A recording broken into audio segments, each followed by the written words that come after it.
Vamos falar de um assunto importante para que a gente entenda o nosso padrão mental. O cérebro, ele não vê, ele prevê. Essa frase, o cérebro não vê, ele prevê, resume uma das revoluções mais fascinantes da neurociência moderna.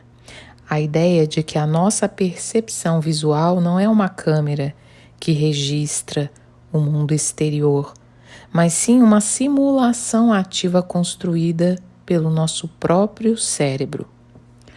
Bom, existem dois processos que a ciência cita para explicar a visão.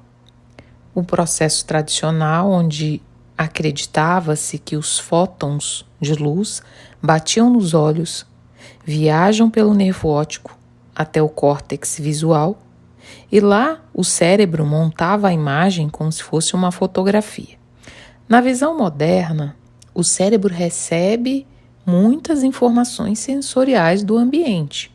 Isso seria impossível de processar tudo em tempo real, né? Exigiria muita energia e criaria atrasos perigosos para a sobrevivência.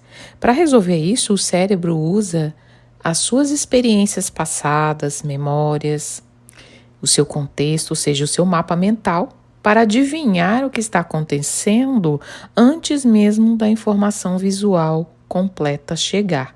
Ou seja, ele prevê, ele faz uma predição. Esse modelo é um modelo científico chamado codificação preditiva. Ele foi proposto inicialmente pelo matemático e neurocientista Carl Friston. E esse modelo traz o problema energético do cérebro, né, que o cérebro humano ele consome cerca de 20% da energia do corpo. E para ele processar integralmente cada detalhe de cada fóton que atinge a retina, exigiria uma quantidade de energia metabólica insustentável.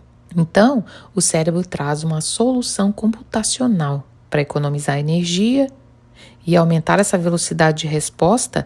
O cérebro opera gerando hipóteses sobre o estado do mundo. Como funcionam os fluxos de sinais entre o ver e o cérebro? Bom, tem dois tipos de sinais, os sinais decrescentes e os crescentes. Os decrescentes, que partem dos centros superiores, né, do córtex pré-frontal, em direção ao córtex visual, ou seja, a visão. Esses sinais decrescentes vão carregar a predição, isso é, o que a gente espera ver.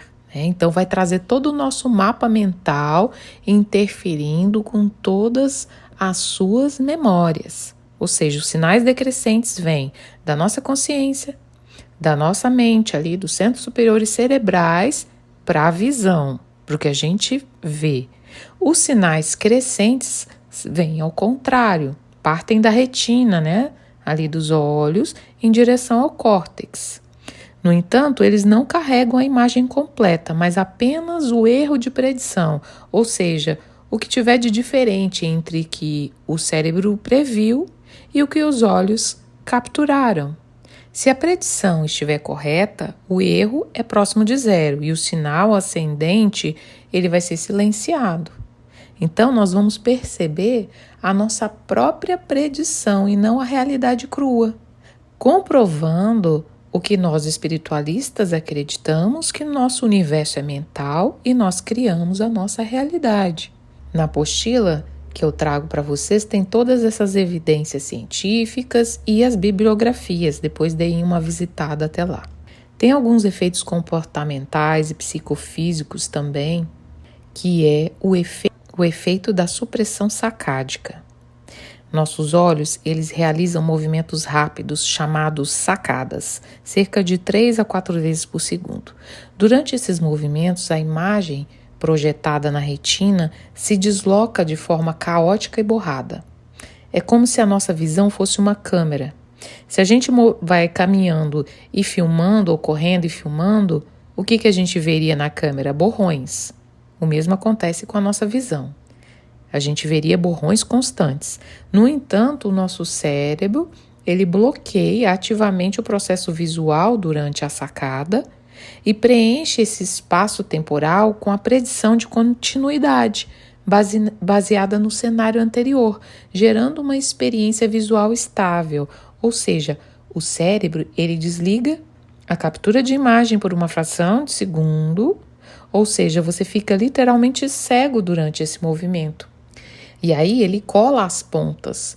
Para você não perceber esse apagão e nem o borrão, o cérebro pega o que você estava vendo antes de mover os olhos e cola com o que você vai ver depois.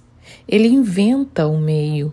Ele preenche esse buraco de tempo com uma previsão. É por isso que caímos em ilusões de ótica, por exemplo, ou lemos palavras com letras trocadas rapidamente. Porque o cérebro não lê letra por letra, ele completa o padrão com base no que ele espera encontrar. Vem aí o quão importante é o nosso mapa mental, é o nosso padrão mental? Então, assim, nessa base científica, a gente vê que a luz e os estímulos externos, ou seja, a realidade externa, funcionam apenas como freios ou calibradores de uma simulação interna. E a percepção, a realidade, é uma alucinação controlada. O que a gente vê nesse exato momento não é um mundo tal como ele é lá fora, mas a melhor hipótese estatística que o nosso cérebro criou sobre o mundo, constantemente calibrada pelos nossos sentidos. Então o cérebro alucina o mundo o tempo todo. E os dados sensoriais servem estritamente para impedir que essa alucinação se desvie demais da realidade física e que a gente vai ver que essa realidade é baseada em dados como cultura, linguagem e biologia. Então daí a gente se pergunta, se cada um prevê a sua realidade, como a multidão vê? Né? Se cada um está prevendo uma realidade individual, como uma multidão vê? Se o cérebro de cada indivíduo é uma ilha isolada, gerando sua própria simulação e prevendo a realidade, como é possível que bilhões de pessoas olhem para o mesmo mundo, concordem sobre o que está ali e consigam construir sociedades inteiras? A resposta para isso resolve esse paradoxo e revela a verdadeira genialidade da nossa biologia. A nossa percepção é individual, mas o roteiro das nossas predições é coletivo, por causa de um mapa mental coletivo. Então a gente pode explicar isso pela matriz compartilhada, né, da cultura da linguagem da biologia, porque a gente não cria nossas predições do zero. O cérebro humano é uma máquina de aprendizado social desde o dia em que nasce. Então ali a gente vai construindo as nossas crenças, nossos padrões mentais. Todos temos também a mesma base de hardware, como todos temos a mesma estrutura cerebral e sensorial básica na biologia, então nossos cérebros vão fazer as mesmas estimativas estatísticas primárias de luz, sombra, gravidade, contornos. E tem o software da cultura e da linguagem. A linguagem que falamos, as crenças, os valores, os acordos sociais funcionam como um conjunto de predições padronizadas. Então a gente já tem esse padrão de fábrica. A multidão vai ver a mesma coisa porque foi ensinada a usar o mesmo dicionário de predições. E contudo a gente tem aquele aperto de mão sensorial, uns compartilhando com os outros as suas predições. Então o que nos mantém todos ancorados na mesma realidade é o fluxo constante de erros de predição, que aí a gente vai corrigindo um com os outros, né? Porque a gente tem que lembrar, a gente tem aquela predição interna que vem do nosso mapa mental para a nossa visão, para baixo, né? De cima para baixo, descendente. E tem um ascendente, que é a predição externa, que vem de baixo para cima, da nossa visão para o nosso cérebro. Assim, a predição interna, que vem de cima para baixo, tem que confrontar a realidade física, que vem de baixo para cima. Por exemplo, se a gente aponta para uma parede e diz que ela é verde, mas todo mundo está vendo branca, vai ter ali uma colisão de predição. E aí a gente vai o quê? Corrigir isso. Da próxima vez a gente vai ver branco, porque a gente vai se adaptar ao grupo, atualizar o modelo. Assim, a realidade coletiva vai funcionar como um grande validador estatístico. Quando uma multidão olha para o mesmo pôr do sol, para um acidente na estrada ou para um monumento, não estão capturando a mesma imagem pura. O que acontece é que milhões de cérebros estão gerando predições extremamente semelhantes porque compartilham a mesma genética, o mesmo contexto histórico, o mesmo planeta, e estão trocando sinais o tempo todo, através de expressões faciais, linguagem corporal, conversas, energia.